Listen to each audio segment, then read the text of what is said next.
the idea of contact tracing is to go and figure out where the disease is and stop it right at that point. Someone comes to you, you identify that person is sick, has an infectious disease. What would you do?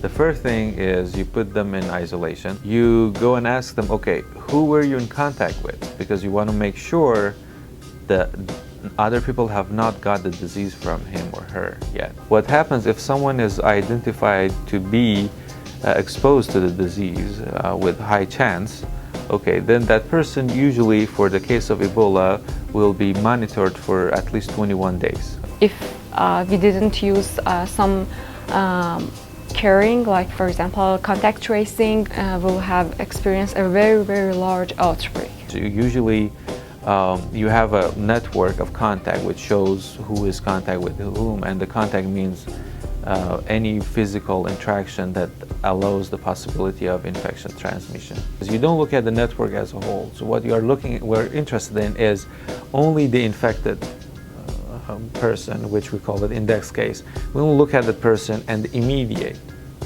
network around it. And at the end, what we are really interested in is to make sure that this contact tracing does not leave any new infected cases unidentified. Okay. In our model, we just find that it's more important that we put that infected people in a hospital. If you identify immediately and you react very fast, contact tracing is really a cheap method to stop things.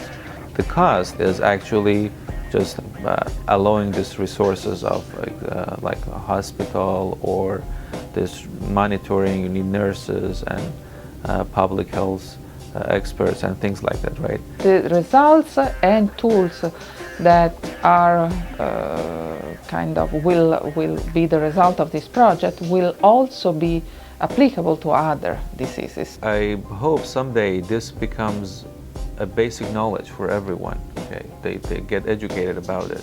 Being aware of important steps and critical parts in the process of contact tracing is always good, because that can be also an advice or a piece of knowledge that can be used in the future in case we had other infectious disease emergencies.